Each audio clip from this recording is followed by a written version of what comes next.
হে দুনিয়ার মানুষ, আমি আল্লাহ তোমাদেরকে এক ফোঁটা নাপাক পানি দ্বারা তৈরি করেছি। এই নাপাক পানি দ্বারা তৈরি করার পর এমন একটা সময় ছিল, যেই সময় মানুষ তোমাদের কোনো অস্তিত্ব ছিল না, তোমাদেরকে কেউ চিনত না, তোমাদের সম্পর্কে কেউ জানত না। এমন একটা সময় ছিল যেই সময় আমি আল্লাহ তোমাদের জন্য যথেষ্ট ছিলাম।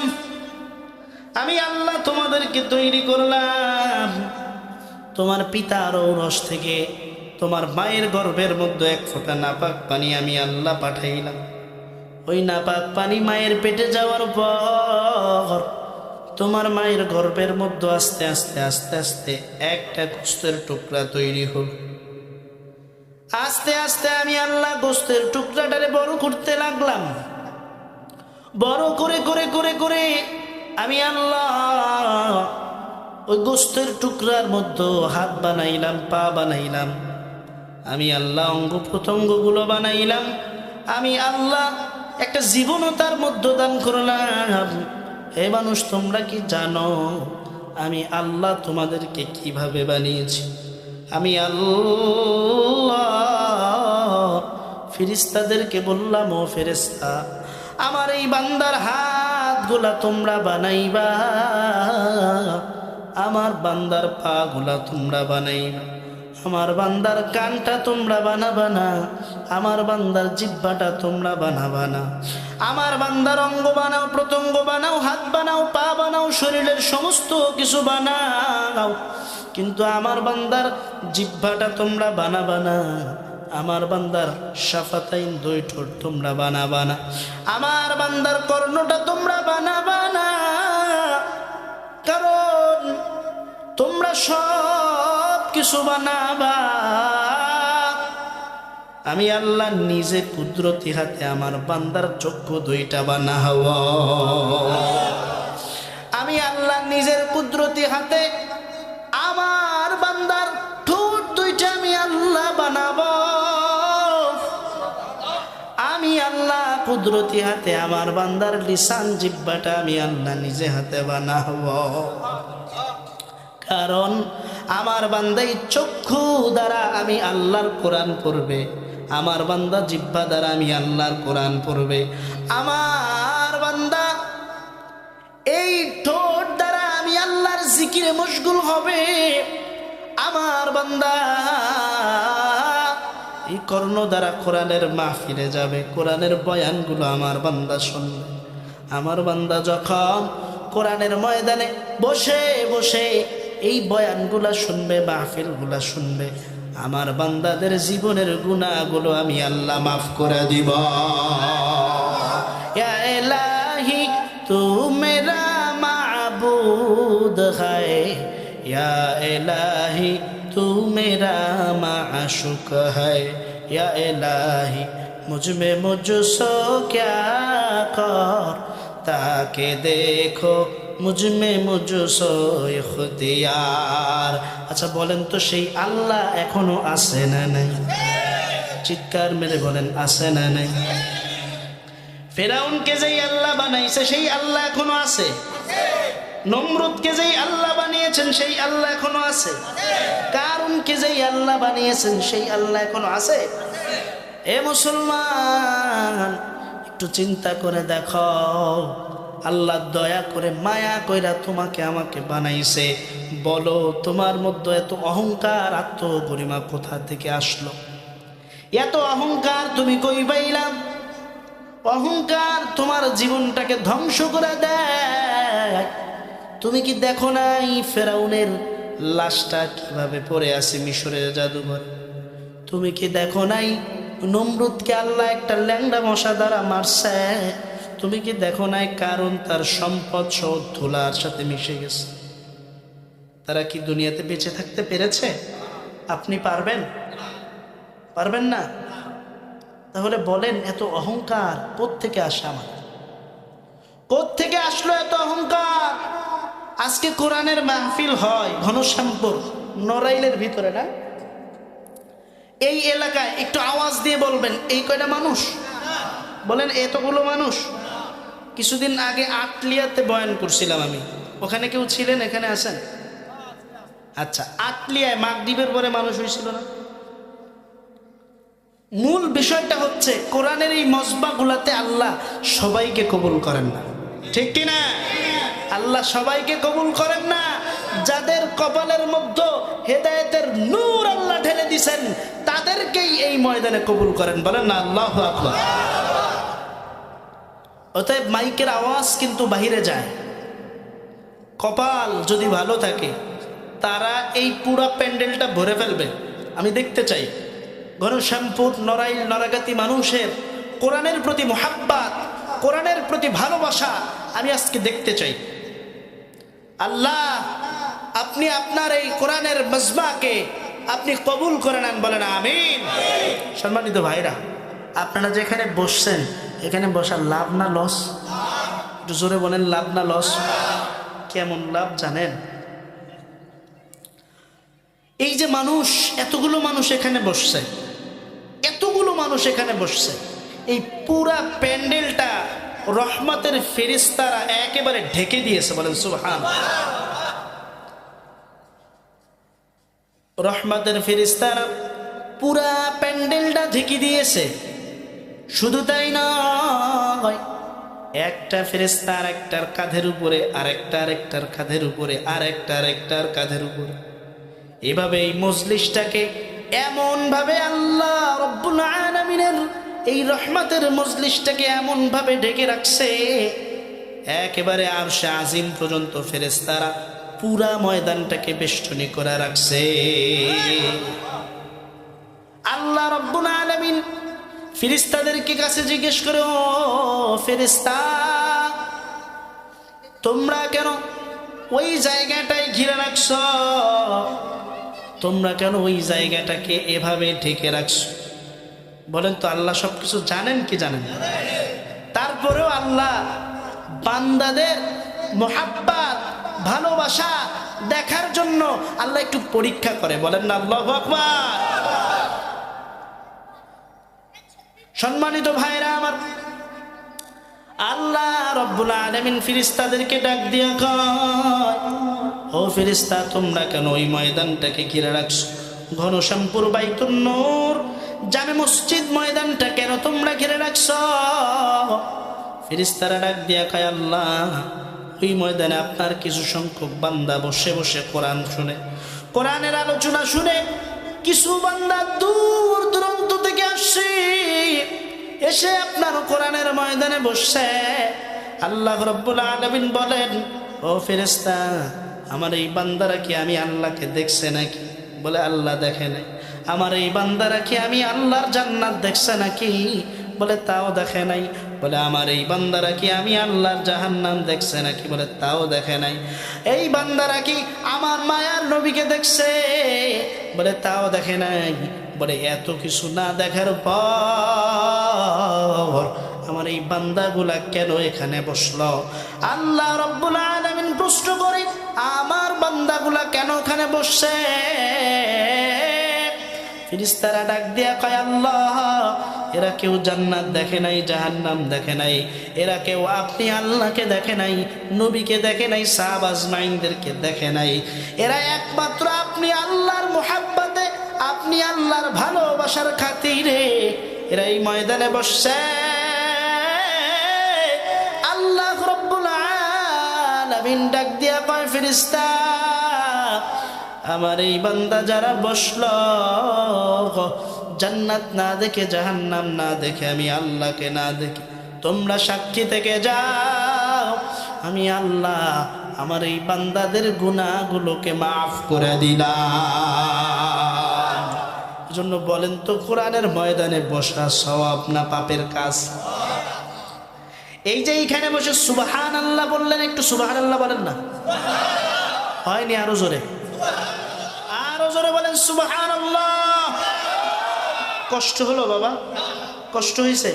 কত সময় লাগছে? 1 সেকেন্ড বা 2 সেকেন্ড? দেখেন সময়ের কত মূল্য। আল্লাহ রাব্বুল আলামিনের নবী, বিশ্ব নবী মুহাম্মাদুর রাসূলুল্লাহ সাল্লাল্লাহু আলাইহি ওয়াসাল্লাম বলেন, কোন বান্দা যদি একবার সুবহানাল্লাহ পাঠ করে, জান্নাতের মধ্যে আল্লাহ রাব্বুল আলামিন এমন একটি গাছ এই বান্দাদের জন্য তৈরি করে দেয়।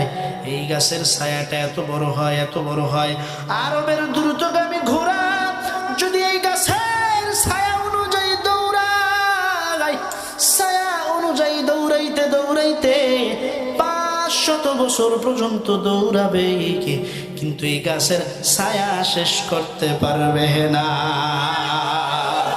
এবার বলেন তো সুবহানাল্লাহ বললে এর মধ্যে ফজিলত আছে না নাই? তাহলে যতক্ষণ আমরা বসবো বয়ান শুনবো, সুবহানাল্লাহ বললে আমাদের কি ক্ষতি হবে? পাপ হবে? মহিলা প্যান্ডেল আসছে তো, মা বোনরা আসছে, মাশাআল্লাহ মাশাআল্লাহ। আমরা একটা জিনিস খেয়াল করি সবসময়, যত মাহফিল করি, যত জায়গায় যাই, কমিটির লোক বলে হুজুর পুরুষদের থেকে মা বোনরা 5 গুণ বেশি হয়েছে, ঠিক কিনা? বেশি হয়। আমার মায়েরা কোরআনের জন্য পাগল থাকে, আমার বাবাজিরাও কোরআনের পাগল, কিন্তু কিছু যুবক ভাই আছে যারা এখনো হাটে বাজারে এখানে সেখানে আড্ডা দিতেছে, চিন্তা করতেছে যদি বক্তার বয়ান ভালো হয় তাহলে একটু যাব, আর না হলে দরকার নাই, মাইকের আওয়াজ দিয়ে চালায় দেবে। আছে না নাই? আছে না নাই? সম্মানিত ভাইরা, আমরা কথা বলবো কোরআন থেকে। কোথা থেকে কথা বলবো? কোরআন থেকে বলবো, কোরআন থেকে শুনবো। চলেন আমরা যে কোরআন থেকে কথা বলবো শুনবো, আচ্ছা এই কোরআন নিজে কি আসলে কথা বলতে পারে কিনা একটু যাচাই করার দরকার আছে না? আছে কিনা? আমি যদি বলি ও কোরআন তোমাকে দিয়ে আলোচনা করব, এই মানুষগুলো তোমাকে দিয়ে শুনবে, ও কোরআন একটু তুমি বলো না তোমার নাম কি? আমি যখন কোরআনের আয়াতগুলো পড়বো, আপনারা একটু আল্লাহু আকবার বলতে পারবেন তো? পারবেন তো ইনশাআল্লাহ? কোরআনকে যদি প্রশ্ন করি, কোরআন তোমার নাম কি? কোরআন জবাব দেয় বাল হুয়া কুরআনুম মাজিদ। কোরআন জবাব দেয় আমার নাম কুরআনুম মাজিদ। ও কুরআন তোমার বাড়ি কই? কোরআন সাথে সাথে জবাব দেয় ফি লাউহিম মাহফুজ। কোরআন সাথে সাথে জবাব দেয় আমার বাড়ি লাউহে মাহফুজে। ও কোরআন বুঝলাম বুঝলাম তোমার বাড়ি লাউহে মাহফুজে। এবার বলো তো কোরআন তোমাকে দুনিয়াতে কে পাঠিয়েছেন? কোরআনকে যদি প্রশ্ন করলাম, কোরআন বলো তোমাকে দুনিয়াতে কে পাঠিয়েছে? কোরআন সাথে সাথে আমাকে প্রতিউত্তর দেয় কোরআন মাজিদ আমাকে জবাব দেয় তানজিলুম মির রাব্বিল আলামিন। কোরআন আমাকে জবাব দেয় আমাকে আমার আল্লাহ পাঠাইছেন। ও কোরআন বুঝলাম আল্লাহ তোমাকে পাঠিয়েছেন, কার মাধ্যমে দুনিয়াতে তুমি আসছো? কোরআন আবার আমাকে বে বে বে সক্কা জবাব দেয় নাযালা বিহির রূহুল আমিন। কোরআন আমাকে জবাব দেয় আমি জিব্রাইলের মাধ্যমে দুনিয়াতে আসছি।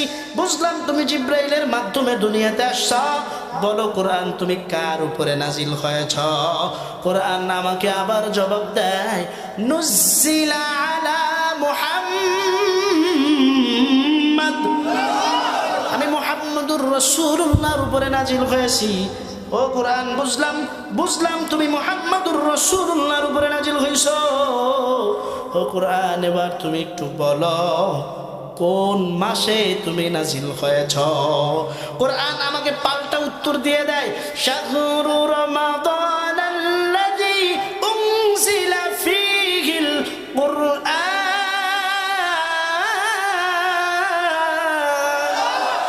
কোরআন আমাকে জবাব দেয় আমি নাজিল হয়েছি পবিত্র মাহে রমাদানে। ও কোরআন বুঝলাম বুঝলাম তুমি পবিত্র মাহে রমাদানে নাজিল হয়েছো। এবার একটু বলো হে কোরআন, তুমি কোন সময় নাজিল হয়েছ? কোরআন আবার আমাকে জবাব দেয়, ইন্না আনজালনাহু ফি লাইলাতিল কদর, আমি নাজিল হয়েছি মহা সম্মানিত রজনী লাইলাতুল কদরে।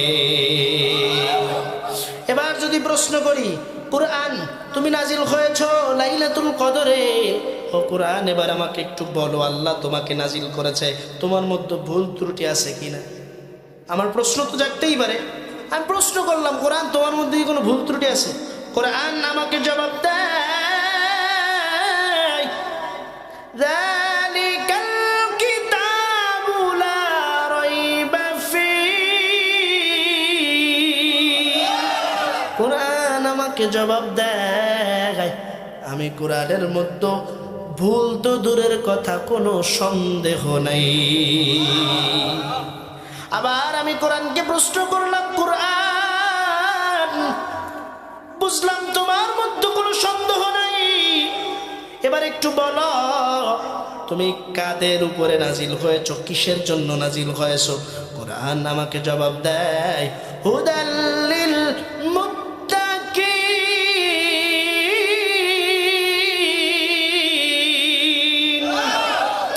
আমাকে কোরআন জবাব দেয়, আমি মুত্তাকিনদের হেদায়েতের উদ্দেশ্যে নাজিল হয়েছি। ঠিক আছে কোরআন, তুমি মুত্তাকিনদের হেদায়েতের জন্য নাজিল হয়েছো। এবার বলো, তোমাকে যারা শিখতে চায়, তোমাকে যারা ধারণ করতে চায়, তোমাকে যারা বাহন করতে চায়, বলো হে কোরআন, বলো হে কোরআন, তাদের জন্য কি তুমি সহজ হবা কিনা? জবাব দেয়, ওয়ালাকাদ ইয়াসসারনাল কুরআনা লিযিকরি ফাহাল মিন মুদ্দাকির। কোরআন আমাকে জবাব দেয়, কেউ যদি আমি কোরআনকে শিখতে চায়, কেউ যদি আমি কোরআনকে ধারণ করতে চায়, বাহন করতে চায়, তাদের জন্য আমি কোরআন সহজ হয়ে গেলাম। ও কোরআন, বুঝলাম বুঝলাম বুঝলাম। এইবার একটু বলো হে কোরআন, তুমি কি শুধু মানুষের জন্য সহজই হইলা? তোমার মধ্যে কি কোনো রোগ টোক শিফা আছে কিনা? কোরআন আমাকে জবাব দেয়, ওয়ানুনাজ্জিলু মিনাল কুরআনি মা হুয়া শিফাউ ওয়া রাহমাতুল লিল মুমিনিন। কোরআন আমাকে জবাব দেয়, আমি মুমিনের জন্য শিফা হয়ে কাজ করি। এত কিছু তোমার থেকে কোরআন জানলাম, এবার একটু বলো হে কোরআন, এই দুনিয়াতে তোমাকে যে আল্লাহ পাঠাইছেন, তোমাকে আল্লাহ পাঠাইছেন মানুষের উপরে। কাদের উপরে? তোমাকে আল্লাহ পাঠাইছেন মানুষের উপরে। আমার আল্লাহ কোরআনকে যখন পাঠাবেন, আল্লাহ রাব্বুল আলামিন আসমানকে বলেছিলেন, আসমান তুমি কি আল্লাহর কোরআনকে বাহন করতে পারবা? আসমান বলেছিল, আল্লাহ আমি আসমান ধ্বংস হয়ে নিচে পড়ে যাব, কোরআন বহন করতে পারবো না। আল্লাহ রাব্বুল আলামিন পাহাড়কে বললেন, ও পাহাড় তুমি কি কোরআনকে বহন করতে পারবা? পাহাড় ডাক দিয়া কয়, আল্লাহ আমি পাহাড় 7 তবক জমিনের নিচে ডেবে যাব, এ কোরআনকে আমি বহন করতে পারবো না। আমার আল্লাহ জমিনকে বললেন, জমিন তুমি কি এই কোরআনকে ধারণ বাহন করতে পারবানি? জমিন ডাক দিয়া কয়, দয়ার মালিক আপনার নাজিলকৃত কোরআন আমি বহন করতে পারবো না। আমার আল্লাহ ডাক দিয়া কয়, তোমাদের কারো দরকার নাই, কারো দরকার নাই, কারো দরকার নাই। আমি এই কোরআনকে এমন এক জাতির উপরে নাজিল করব, এমন এক জাতির উপরে চাপায় দিব, সেই জাতি খুলিকাল ইনসানু দাঈফা। আমি আল্লাহ জাতিকে বড় দুর্বল করে বানাইছি, কিন্তু আমি আল্লাহ ভারী কোরআন মানুষের মধ্য দিয়া দিব। কত ভাগ্যবান হইছো, একটু কখনো চিন্তা করছো নাকি? ভাই একটু জিকির করি, লা ইলাহা। মাইকের যে অবস্থা, আমার আগামী 7 দিনের মাহফিল আপনারা ধ্বংস করে দেবেন। একটু আওয়াজটা বাড়ান ভাই।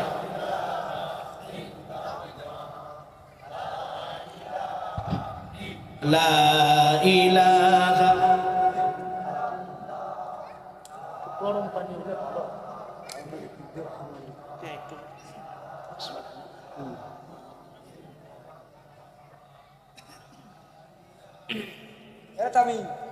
লা ইলাহা ইল্লাল্লাহ লা ইলাহা লা ইলাহা ইল্লাল্লাহ মুহাম্মাদুর রাসূলুল্লাহ। এ কোরআনকে আল্লাহ রাব্বুল আলামিন এমন এক জাতির উপরে নাজিল করলেন যেই জাতিটা খুলিকাল ইনসানু দাঈফা, একেবারে দুর্বল। এমন একটা জাতির উপরে কোরআনকে আল্লাহ তাআলা নাজিল করলেন। তবে এবার একটু খেয়াল করে দেখেন, আপনার ছোট্ট সোনামণি 5 বছরের বাচ্চা, 7 বছরের বাচ্চা, 10 বছরের বাচ্চা কোরআনের হাফেজ আছে না নাই? চিৎকার মেরে বলেন আছে না নাই? কোরআনের মুজিজা দেখছেন নি? কোরআনের মুজিজা কাকে বলে? 5 বছরের বাচ্চা সর্বেসর কোরআন পড়ে যাইতেছে, কোথাও বাদে না। কোরআনের মুজিজা, এর থেকে আর কি বুঝাবো মানুষ আপনাদেরকে? বলেন, কি বুঝাইলে আপনারা বুঝবেন? কি বুঝাইলে বুঝবেন? আবার আমি কোরআনকে যদি বলি, কোরআন তোমাকে কিভাবে পড়বো, কিভাবে শিখবো, কোরআন আমাকে আবার জবাব দেয়, ওয়ারাত্তিলিল কোরআন তারতিলা। আমি কোরআনকে তারতিলের সাথে পড়বো। আমি কোরআনকে কি তারতিল মানে সহি শুদ্ধভাবে পড়বা। ভাইরা আমার, অতএব এই কোরআনকে ধারণ বহন করতে রাজি আছি না নাই? সবাই বলেন আছি না নাই? এই কোরআনকে ধারণ বহন করতে গেলে আমাদের কি প্রয়োজন? আমাদেরকে কোরআনওয়ালাদের সাথে মিশতে হবে, কি হবে না? কোরআনওয়ালাদের সাথে মিশতে হবে। কোরআনওয়ালারা যদি কোরআনওয়ালার সাথে মিশে যায়, সিনা টু সিনা ইলম আসে, সিনা থেকে সিনা। আপনি বাসায় বসে কোরআন মুখস্থ করতে পারবেন না, সম্ভব? বলেন সম্ভব? তাহলে আর কলিজার টুকরা সন্তানকে মাদ্রাসায় রাতের পর রাত, দিনের পর দিন দিয়ে আসতেন না, যদি বাসায় বসে সম্ভব। অতএব ইলম আসে সিনা টু সিনা। আপনারা যে এইখানে বসে আছেন, আপনারা আমার কথা শুনতেছেন, আমার দিকে তাকায় আছেন, ভাঙ্গাচোরা গলায় যা বয়ান করি তাই শুনতেছেন। এইবার বলেন তো, ইলম কোত্থেকে আসে? আপনারা আমার দিকে তাকায় আছেন তাই আপনাদের ভালো লাগতেছে, ঠিক না? বলেন ঠিক কিনা? অতএব ইলম আসে সিনা টু সিনা। এ কোরআনের বরকত আছে না নাই? বলেন। এইখানে কোরআনের মজমায় যে আপনারা বসলেন, এই কোরআন প্রেমিকদের মজমায় যে আপনারা বসেছেন, এই মজমা আল্লাহর কাছে এত প্রিয়, এত দামি। জিকির করি লা ইলাহা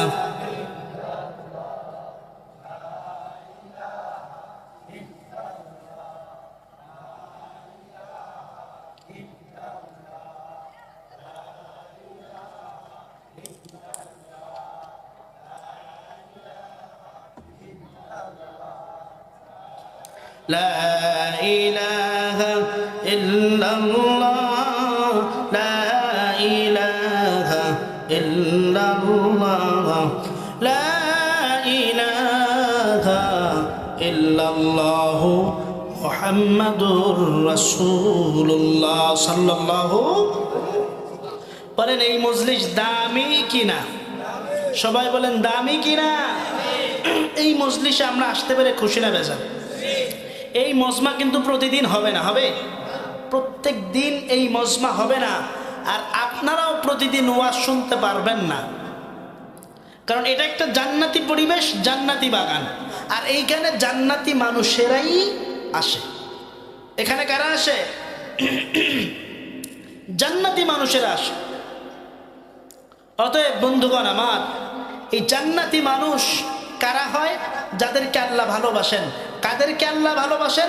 যারা কোরআনকে ভালোবাসে, নবীকে ভালোবাসে। আর কারা নবীকে ভালোবাসে? এখন তো নবী নাই, তো আমরা কাকে ভালোবাসবো? আল উলামা ওয়ারাসাতুল আম্বিয়া। হক্কানি আলেমদেরকে আমরা মোহাব্বত করব। কথা বলেন ঠিক কিনা? অতএব আলেমদের সাথে মোহাব্বত করতে রাজি আছি তো ইনশাআল্লাহ? কে কে রাজি আছেন একটু আল্লাহকে হাতটা দেখায় দেন। নারায়ে তাকবীর, লিল্লাহি তাকবীর। মুসলমান কি সজাগ আছেন? মুসলমানের আওয়াজ হবে শাহজালালের মতো, যেই আওয়াজ শুনে গৌর গোবিন্দ ভয়ে থর থর করে কেঁপে পালিয়ে গিয়েছে। কথা বলেন ঠিক কিনা? সম্মানিত ভাইরা আমার, এজন্য আল্লাহ রাব্বুল আলামিন যে আমাদেরকে পাঠাইছেন কিসের জন্য? আল্লাহ রাব্বুল আলামিন বলেন, ওয়ামা খালাকতুল জিন্না ওয়াল ইনসা ইল্লা লিয়াবুদুন। আমি আল্লাহ দুনিয়াতে মানুষদেরকে পাঠাইছি একমাত্র শুধুমাত্র আমি আল্লাহর ইবাদতের জন্য, আমি আল্লাহর দাসত্ব করার জন্য। যেই বান্দা আমি আল্লাহর দাসত্ব করবে, যেই বান্দা আমি আল্লাহর গোলামি করবে, আমি আল্লাহ তাদের জন্য আমি আল্লাহ চির সুখের জান্নাত রেডি করে রাখছি। যেই আল্লাহ জান্নাত আমাদের জন্য রেডি করে রাখছে, এখন যদি কোনো আউল বাউল আর সাউল আমার আল্লাহর বিরুদ্ধে কথা কয়, আমার নবীর বিরুদ্ধে কথা কয়, বাংলাদেশের আপামর তৌহিদি জনতা কি বসে থাকবে? চিৎকার মেরে বলেন বসে থাকবে? বাংলাদেশের আপামর তৌহিদি জনতা বসে থাকবে না। কোথাকার কোন আউল আর বাউল আমার আল্লাহকে গালি দিয়েছে, আমার নবীকে গালি দিয়েছে। স্পষ্ট ভাষায় আমরা বলতে চাই, 18 কোটি সংখ্যাগরিষ্ঠ বাংলাদেশের মুসলমানের দেশ এটা। স্পষ্টভাবে বলি, এটা কোনো রাজনৈতিক কথা না, এটা কোনো রাজনৈতিক বক্তব্য না। আমরা এখানে যারা আওয়ামী লীগ করি, যারা বিএনপি করি, যারা জামাত করি, যারা চরমোনাই করি, যারা হেফাজত করি, যারা খেলাফত করি, বলেন তো আমাদের সবার আল্লাহ কয়জন? চিৎকার মেরে বলেন কয়জন? নবী কয়জন? কোরআন কয়টা? তা কেউ যদি আমার আল্লাহকে গালি দেয় আপনারা বসে থাকবেন? চিৎকার মেরে বলেন বসে থাকবেন?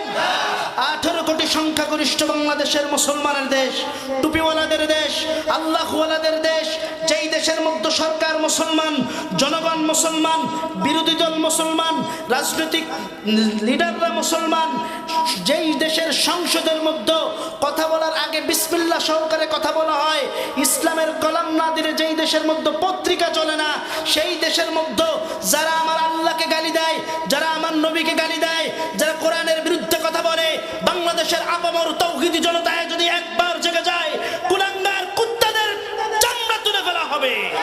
আমার আল্লাহর বিরুদ্ধে কোনো কথা বললে সহ্য করা হবে না। তুমি আমার মাকে গালি দিবা, আমি সহ্য করে নিব। আমার আব্বাকে গালি দিবা, আমি সহ্য করে নিব। আমার জাত ভাই 14 গোষ্ঠী যা আছে গালি দিবা, আমি সহ্য করব। আমার আল্লাহকে গালি দিলে সহ্য করা হবে না, কোনোভাবেই সম্ভব না। অতএব স্পষ্টভাবে আমরা বলছি, যারা বর্তমান সরকারের কাঠগড়ায় আছেন, যারা আল্লাহকে গালি দেয়, এদের সর্বোচ্চ শাস্তি মৃত্যুদণ্ড করতে হবে। যারা নবীকে গালি দেয়, এদের সর্বোচ্চ শাস্তি মৃত্যুদণ্ড করতে হবেই। রাজি আছো মুসলমান? যদি আলেমরা ডাক দেয় মাঠে নামতে রাজি আছো তো ইনশাআল্লাহ? চিৎকার মারে একটা স্লোগান হয়ে যাবে, লিল্লাহি তাকবীর। আরো জোরে লিল্লাহি তাকবীর। সম্মানিত ভাইরা, অতএব আমরা সব জায়গায় আপোষ। আমার আল্লাহ আল্লাহ রাসূলের বিরুদ্ধে আমরা কোনো আপোষ কখনো হব? কখনো হব? কখনো আমরা আপোষ হব না। যদি আপোষ হই তাহলে কিসের মুসলমান তুমি? মিয়া কিসের মুসলমান? তোমার মধ্যে কিসের মুসলমানিত্ব আছে? অতএব কারোর সাথে আপোষ হওয়া যাবে না। আপনি যেই দল করেন কোনো সমস্যা নেই, বিএনপি করেন, জামাত করেন, জাতীয় পার্টি করেন, চরমোনাই, হেফাজত, খেলাফত, যাই করেন, আমাদের আল্লাহ কয়জন? আমাদের নবী কয়জন? অতএব আমরা সবাই ভাই ভাই, কাঁধে কাঁধ মিলিয়ে আমরা একসাথে চলবো, আমার দেশটাকে সুন্দরভাবে গড়বো। কোন নাস্তিক মুরতাদদেরকে এই দেশে থাকতে দেওয়া হবে না। রাজি আছে তো ইনশাআল্লাহ? সম্মানিত ভাইরা আমার, খারাপ লাগতেছে? চলবে? সম্মানিত ভাইরা আমার, ইমাম আজম আবু হানিফার নাম শুনছেন নি? শুনছেন? আচ্ছা বলেন তো, আসলেই কি এনার নাম আবু হানিফা নাকি অন্য কিছু? এনার নাম হচ্ছে নু'মান ইবনে সাবিত। ওয়াজ মনে রাখবেন, এনার নাম কি? নু'মান ইবনে সাবেত। এই আবু হানিফা হলো কেন, একটু বিস্তারিত না বললে আপনারা বুঝবেন না, শুনবেন ইনশাআল্লাহ। কেন আবু হানিফা হলো? একজন নাস্তিক মহিলা এসে ইমামে আজম আবু হানিফা রহিমাহুল্লাহ তাআলার কাছে প্রশ্ন করলেন। ইমামে আজম, প্রশ্নটা ভালোভাবে শুনেন, আমার আম্মা জানারা শুনতেছে তো, প্রশ্ন ভালোভাবে শুনেন, উত্তরটাও শুনেন। একজন নাস্তিক মহিলা এসে ইমামে আজমের কাছে প্রশ্ন করল, ইমাম, যদি একজন পুরুষ 4 জন মহিলা নিতে পারে, তাহলে একজন মহিলা কেন 4 জন পুরুষ নিতে পারবে না? বলেন না নাউজুবিল্লাহ, চিৎকার মেরে বলেন নাউজুবিল্লাহ। ইমামে আজম একটু চুপ করে বসে আছেন, চুপ করে বসে বসে ভাবতেছেন কি করা যায়। মহিলাকে বললেন, যাও কয়েকদিন পরে আসো, উত্তরটা নিয়ে যাইবা। উনি খুব চিন্তিত, কি উত্তর দেওয়া যায়, কি উত্তর দেওয়া যায়। তার মেয়ের নাম হচ্ছে হানিফা। মেয়ের নাম কি? হানিফা। হানিফা এসে বললেন, আব্বা, আপনাকে তো খুব চিন্তিত মনে হচ্ছে। আব্বা, আপনি চিন্তিত কেন? বলল যে একজন মহিলা আমাকে এই প্রশ্নটা করছে যে একজন পুরুষ যদি 4 জন মহিলা নিতে পারে, তাহলে একজন মহিলা কেন 4 জন পুরুষ নিতে পারবে না, 4 জন স্বামী গ্রহণ করতে পারবে না, এই প্রশ্ন করছে। বলে, আব্বা চিন্তা করেন না, টেনশনও করেন না, আপনার এই উত্তর দেওয়া লাগবে না, ওই মহিলাকে আমার কাছে পাঠিয়ে দিন, ওই মহিলাকে উত্তর আমি দিয়ে দিব। ওই মহিলাকে কি উত্তর আমি দিয়ে দিব। ইমামে আজমের কাছে ওই মহিলা আবার আসছে। আসার পর ইমামে আজম বললেন যে আমার মেয়ের কাছে যাও, কিন্তু মেয়ে একটা শর্ত দিয়ে নিছে যে আব্বা, আমি যদি উত্তর দিতে পারি, আমি যদি উত্তর দিতে পারি, তাহলে আপনার নামের সাথে আমার নামটা লাগায় দিবেন। বলেন না সুবহানাল্লাহ। মহিলা হানিফার কাছে উত্তর নেওয়ার জন্য গেলেন। হানিফাকে বললেন, হানিফা উত্তরটা দিয়ে দাও, হানিফা উত্তরটা দিয়ে দাও। হানিফার কাছে উত্তর চাওয়ার পর বললেন, একজন পুরুষ যদি 4 জন মহিলা স্ত্রী গ্রহণ করতে পারে, তাহলে কেন একজন স্ত্রী 4 জন স্বামী গ্রহণ করতে পারবে না? তিনি সাবলীল ভাষায় উত্তর দিলেন। মহিলা শুনো, মহিলা দিলের কানটা লাগায় শুনো, 1 কলস দুধের মধ্যে যদি 1 ফোঁটা চেনা ফেলায় দেওয়া হয়, ওই দুধ কি আপনারা কেউ খাবেন? বলেন খাবেন? এবার ওই চেনাটা কি উঠানো যাবে? যাবে না। তো একটা মহিলা একজনের জন্য আল্লাহ রাব্বুল আলামিন বাজেট করেছেন। আর একটু জিকির করি, লা ইলাহা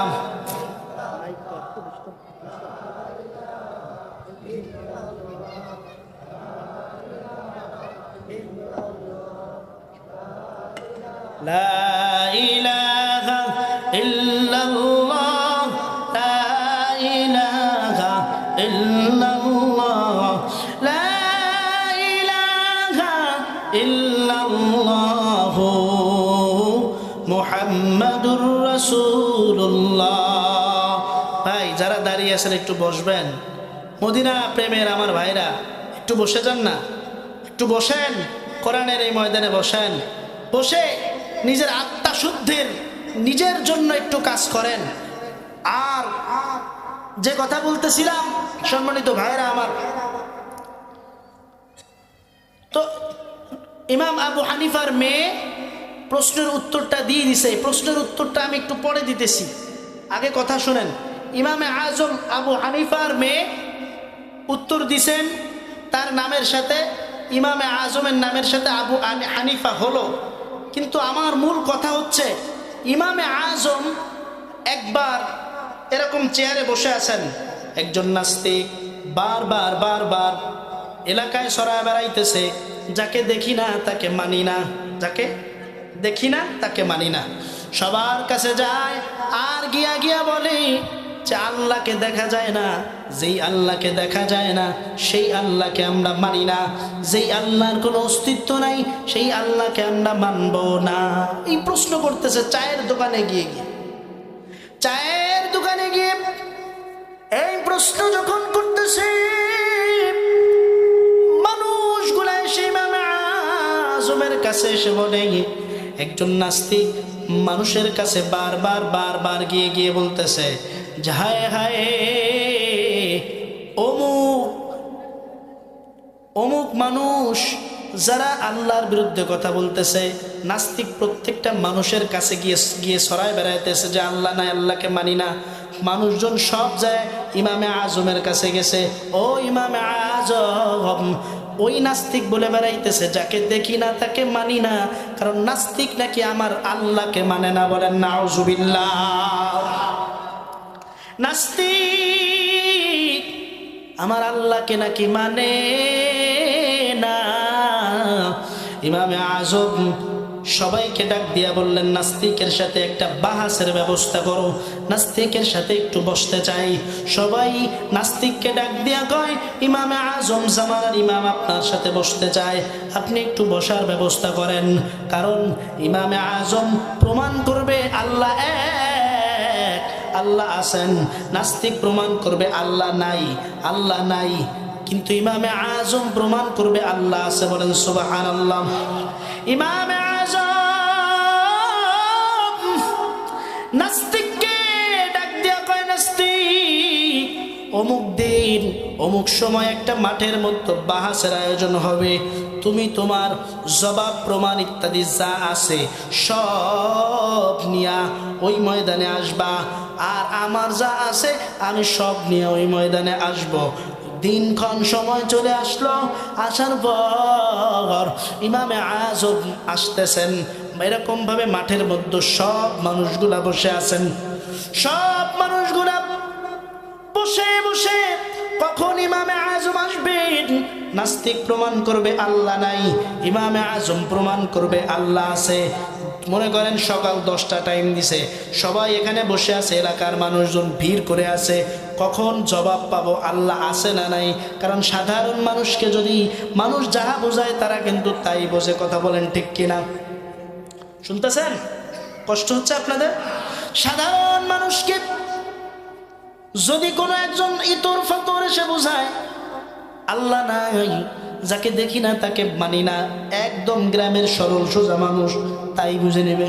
কারণ ওনার মধ্যে তো কোরআনের ইলম নাই, কোরআনের আমল নাই, এজন্য সে বোঝে না।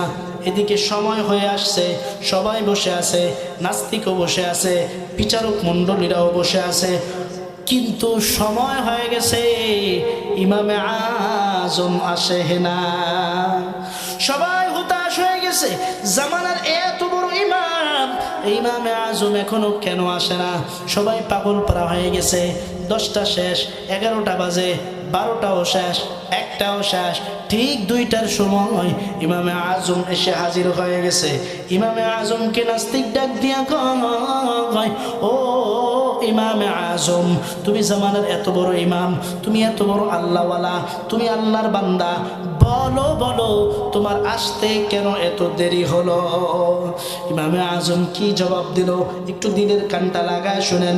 ইমামে আজম জবাব দেয়, আমি যখন বাসা থেকে বের হলাম, আমার বাসার দিকে আসতে, আমি পথে আসতে গিয়ে আমার বাসার সামনে বড় একটা নদী। বড় কি? বড় একটা নদী। এই নদীর কাছে যখন আসলাম, এসে দেখি ঘাটে কোনো ট্রলার নাই, মাঝি নাই, কিচ্ছু নাই। কিন্তু আমি কেমনে আসবো? আমার তো সময়ের মধ্যে আসতেই হবে। হঠাৎ করে দেখলাম নদীর পাড়ের বড় একটা গাছ এমনি শুয়া পড়লো। এমনি শুইয়া হঠাৎ করে তক্তা বের হয়ে গেল। তক্তা বের হয়ে ওই গাছটা নৌকায় পরিণত হলো। নৌকায় পরিণত হওয়ার পর ওই গাছটা এমনি একটা বইটা তৈরি হলো। আমি গিয়ে বসলাম, নৌকা আমাকে ওই পারে আগায় দিয়ে আসলো, আবার নৌকা আমার কাছ থেকে টাকাও চেয়ে নিল। নাস্তিক ডাক দিয়া কয়, এটা কি সম্ভব? নৌকা একা একা সব হয়ে যাবে, এটা কি সম্ভব? বলেন সম্ভব? ইমাম আজম বুঝাবার জন্য বলতেছে। আগে বুঝবেন নাস্তিক কি বলছে, যে যাকে দেখি না তাকে মানি না, এই সমস্ত সব এমনে এমনে হয়েছে, এই সমস্ত সব কি হয়েছে, এমনে এমনে হয়েছে। ইমামে আজম বলতেছে এমনে এমনে গাছ তৈরি হইয়া এমনে এমনে নৌকা হইয়া আমার কাছ থেকে ভাড়াও নিছে, এজন্য একটু আসতে লেট হয়ে গেছে। এবার নাস্তিক ডাক দিয়া কয় হায় হায়, একা একা কেমনে সম্ভব? টলার হইছে, কাঠ ফাটছে, তক্তা হইছে, নৌকা তো হইছে, আবার মাঝিও একা একা চলছে, কেমনে সম্ভব? এটা তো সম্ভব না, আপনি মিথ্যা বলতেছেন। ইমামে আজম ডাক দিয়া কয় নাস্তিক, সামান্য একটা নৌকা যদি তক্তা ছাড়া না হইতে পারে, কারিগর ছাড়া যদি তৈরি না হতে পারে, বলো বলো হে নাস্তিক, এত বড় আসমান কারিগর ছাড়া কেমনে তৈরি হয়েছে? এত বড় জমিন কারিগর ছাড়া কেমনে তৈরি হয়েছে? এত বড় দুনিয়ার মধ্যে তুমি দুই চোখে যা কিছু দেখো আর না দেখো, এই সমস্ত সব কিছু কেমনে তৈরি হয়েছে? আচ্ছা মানুষ বলো দেখি, রাত্রি কেন কালো? সূর্য বলো কোথা হতে পাইল এত আলো? ফুলগুলো নানান রকম কেমন করে হয়? পাতাগুলো সবুজ বটে ফুলের মতো নয়। দুধ কেন এত সাদা, মরিচ কেন ঝাল? আমগুলো পাকলে বলো কেমনে হয় তা লাল? পশু পাখি কয় না কথা, মানুষ কেন কয়? বলো বলো ওহে মানব, এসব কেমন করে হয়? ভাবি সবে মহান প্রভুর দান, নত শিরে সিজদা করো হে মুসলমান। আরে ডিমগুলো সব একই রকম, ডিমগুলো সব একই রকম, পার্থক্য নয় মোটে, তবে সাদা কালো বাচ্চাগুলো কেমন করে ফোটে? আমরা সবাই বাস করি এই পৃথিবীর অঙ্গে, হাতের লেখা মুখের চেহারা মেলে না কারো সঙ্গে, আর মেলে না কলমের সই, বুড়ি আঙুলের টিপ। ওরে প্রমাণ হলো মহান আল্লাহ আছেন একজন ঠিক, আল্লাহ আছেন ঠিক তো? এ দুনিয়ার মানুষ যারা বলে আল্লাহ নাই, যারা বলে আল্লাহর অস্তিত্ব বলতে কিছু নাই, আমার আল্লাহ বলেন মানুষ তুমি আমার অস্তিত্ব নিয়ে প্রশ্ন করলা, এ আমার বান্দা তোমার তো জন্ম লগ্ন থেকে শুরু করে যখন তুমি মায়ের গর্ভ থেকে বের হলা, এ বান্দা আমি আল্লাহ তোমার মায়ের গর্ভের মধ্যে, গর্ভের ভিতরে আমি আল্লাহ খাবারের ব্যবস্থা করলাম। কেমনে? তুমি তো খেতে পারবা না, তোমার মায়ের নারীর সঙ্গে আমি একটা নারী অ্যাডজাস্ট করে দিলাম, ওই নারীর মাধ্যমে তোমার মা যা খায় তুমিও তাই খাও। দুনিয়ায় আসার পর তুমি খাবার খেতে পারবা না, তুমি ভাতও খাইতে পারবা না, মাছ গোস্ত কিছু খাইতে পারবা না, আমি আল্লাহ তোমার জন্য তোমার মায়ের বুকের মধ্যে দুধের ব্যবস্থা করে দিলাম। কেমন দুধের ব্যবস্থা করলাম? যেই দুধ বেশি পাতলাও না, ঘনও না, গরমও না, ঠান্ডাও না, আমি আল্লাহ এমন দুধের ব্যবস্থা করলাম, যদি দুধটা গরম হয় তোমার গালটা পুড়ে যাইতে পারে, আবার যদি ঠান্ডা হয় তুমি খাইতে পারবা না। দুধটা বেশি মিষ্টিও না, আবার একেবারে আইলাও না। দুধ আমি আল্লাহ এমন ভাবে তৈরি করলাম যাতে তোমার খাবারের সাথে মিশে যায়। এ বান্দা আস্তে আস্তে তুমি 2 বছর 2.5 বছর দুধ খাইলা, এরপর দেখলাম 6 মাস পরে ছোট্ট ছোট্ট 2টা দাঁত আমি আল্লাহ দান করলাম। এই দাঁত দিয়ে তুমি আস্তে আস্তে আস্তে আস্তে করে খাবারগুলা খাবা, অল্প অল্প ভাত খাইবা, আমি আল্লাহ তোমার ভাতের ব্যবস্থা করে দিলাম। আমি আল্লাহ কি দিলাম না? বান্দা দুনিয়াতে তোমার একটু খাবারের প্রয়োজন, আমি আল্লাহ অসংখ্য গণিত খাবার তোমাকে দান করলাম। তোমার একটু পানির প্রয়োজন, তুমি খাও, আমি আল্লাহ চাই না। তোমার ফসল তুমি খাও, আমি আল্লাহ চাই না। তোমার ঘেরের মাছ তুমি খাও, আমি আল্লাহ চাই না, শুধুমাত্র আমি আল্লাহ চাই। আমার বান্দা প্রাণ খুলে দিলটা উজাড় করে আমি আল্লাহকে মুহাব্বতের একটা ডাক দিবে, দয়ার আল্লাহ। একটু চিৎকার মরে আল্লাহকে ডাকা যাবে, আল্লাহ। আরো জোরে বলেন আল্লাহ। আমার আল্লাহ এতটুকু ডাক বান্দার থেকে থেকে শোনার অপেক্ষায়। আমার কোন বান্দা আমি আল্লাহকে ডাকবে, আমার কোন বান্দা আমি আল্লাহকে মোহাব্বত করবে। যেই বান্দা আমি আল্লাহকে ডাকলো, সেই আমি আল্লাহ সেই বান্দার হয়ে গেলাম। আল্লাহ রাব্বুল আলামিন ডাক দিয়া কয়, আমার কোন বান্দা যদি কোরআনের ময়দানের দিকে এক পা গায়, আমি আল্লাহ আমার বান্দার দিকে হেঁটে হেঁটে যাই। আমার বান্দা যদি কোরআনের ময়দানের দিকে হেঁটে হেঁটে যায়, আমি আল্লাহ আমার বান্দাকে কুদরতি কোলের মধ্যে টাইনা নাই।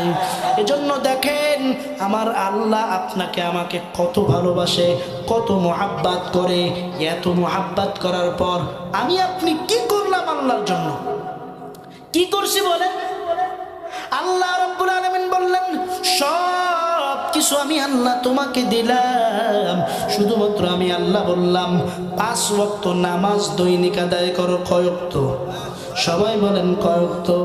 ওরে 5 ওয়াক্ত নামাজ দৈনিক আদায় করো। একসাথে তোমার আদায় করার দরকার নাই। 5 ওয়াক্ত নামাজ আমি আল্লাহ ভাগে ভাগে ভাগে ভাগে তোমাকে দিলাম। কেমন দিলাম? দিনের মধ্যে 24 ঘন্টা সময় আমি আল্লাহ দিলাম। এই 24 ঘন্টা সময়কে আমি আল্লাহ রব্বুল আলামিন 24 ঘন্টা সময় থেকে তোমার থেকে মাত্র আমি আল্লাহ 1 ঘন্টা 40 মিনিট চেয়ে নিলাম। কত মিনিট? 1 ঘন্টা 40 মিনিট। ফজরে 10 মিনিট, ফজরে 20 মিনিট, জোহরে 20 মিনিট, আসরে 20 মিনিট, মাগরিবে 20 মিনিট, এশায় 20 মিনিট। আমি আল্লাহ 20 মিনিট করে সময় তোমার থেকে চাইলাম। কেন চাইলাম? আমার বান্দা এই 20 মিনিট করে সময় আমি আল্লাহর রাস্তায় দাও। আমি আল্লাহ তোমার ইহকাল এবং পরকালের জিম্মা আমি আল্লাহ নিয়ে নিলাম। ইন শাকারতুম লাযীদান্নাকুম ওয়া লাইন কাফারতুম ইন্না আযাবি লাশাদীদ। আল্লাহ বলেন, যেই বান্দা আমি আল্লাহর নিয়ামতের শুকরিয়া আদায় করবে, যেই বান্দা আমি আল্লাহর যতগুলো নিয়ামত দান করলাম এই নিয়ামতগুলোর শুকরিয়া আদায় করবে, আমি আল্লাহ আমার এই বান্দাদের নিয়ামতগুলো বাড়ায় দিব। আরো জোরে বলেন সুবহানাল্লাহ। আবার আল্লাহ পরে বলেন, যারা আমি আল্লাহর নিয়ামতের শুকরিয়া আদায় করবে না তাদের জন্য আমি আল্লাহ কঠিন আযাবের ব্যবস্থা করে রাখছি। ও মুসলমান, আল্লাহ রাব্বুল আলামিন কোরআনের আরো একটা আয়াতে বলেন, আফা হাসিবতুম আন্নামা খালাকনাকুম আবাসা। ও মানুষ, তোমরা কি মনে করছো আমি আল্লাহ তোমাদেরকে অনর্থক এমনে এমনে বানাইছি? না না, আমি আল্লাহ অনর্থক এমনে এমনে বানাই নাই। সুম্মা ইলাইনা তুরজাউন, কারণ তোমরা দুনিয়াতে আসছো, আবার কিন্তু আমি আল্লাহর কাছে ফেরত আসতে হবে। আল্লাহর কাছে কি করতে হবে? ফেরত আসতে হবে। এজন্যই মনের মধ্যে যেই মাটি নামক রূহ আছে, মাটির একটা পিঞ্জিরা আছে, এই পিঞ্জিরা কিন্তু একদিন উড়ে চলে যাইবে, টেরও পাবেন না। মাটির পিঞ্জিরা ভাঙ্গিয়া চুরিয়া একদিন তো যাইবে পাখি উড়িয়া ছাড়িয়া, ঠিক কিনা? একদিন তো যাইবে পাখি উড়িয়া ছাড়িয়া। ছেলে মেয়ে আসিয়া পাশে বসবেন কাঁদিয়া, তোমার তো কোনো উপায় থাকবে না, থাকবে না।